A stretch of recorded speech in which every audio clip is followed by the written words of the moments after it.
C'est impossible. Laisse tomber. Vous avez sûrement tous déjà eu cette petite voix au fond de vous. Et elle était sûrement légitime. En psychologie, on sait que lorsqu'il s'agit de dépenser de l'énergie dans une tâche, qu'elle soit physique ou mentale, on évite de gaspiller notre énergie. Par exemple, si vous, madame, vous devez soulever une chaise, vous allez utiliser une seule main et dépenser peu d'énergie. Si je vous demande maintenant de soulever une table, vous allez utiliser les deux mains et dépenser plus d'énergie. Mais si je vous demande de faire, par exemple, quelque chose au-delà de vos capacités, soulever une voiture, eh bien, dans un tel cas, vous devriez renoncer pour ne pas gaspiller votre énergie inutilement. Cette idée, c'est celle de la théorie de l'intensité motivationnelle. Je l'ai testée sur de nombreux participants. Je leur ai demandé de presser dans leurs mains un outil pour obtenir 5 centimes. Des fois, ils devaient presser peu, des fois beaucoup, et des fois, la force à exercer était au-delà de leur capacité.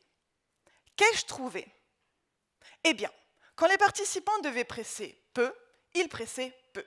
Quand les participants devaient presser beaucoup, ils pressaient beaucoup. Mais quand la force à exercer était au-delà de leur capacité pour obtenir les 5 centimes, je m'attendais à ce qu'ils renoncent. Après tout, on ne va pas se mettre à soulever une voiture. Eh bien non.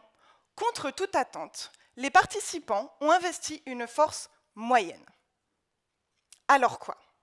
Mes participants n'avaient-ils pas en tête cette petite voix qui leur disait « C'est impossible, laisse tomber ».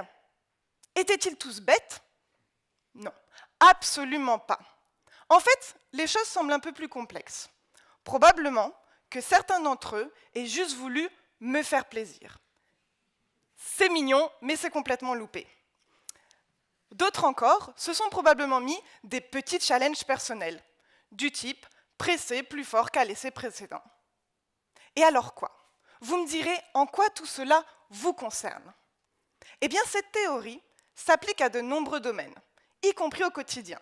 La santé, le sport, l'éducation. S'il vous est déjà arrivé de devoir apprendre quelque chose à quelqu'un, ou bien vous-même de devoir apprendre quelque chose, vous avez remarqué qu'on ne s'investit pas toujours avec la même intensité. C'est frustrant, mais c'est là qu'intervient la théorie de l'intensité motivationnelle.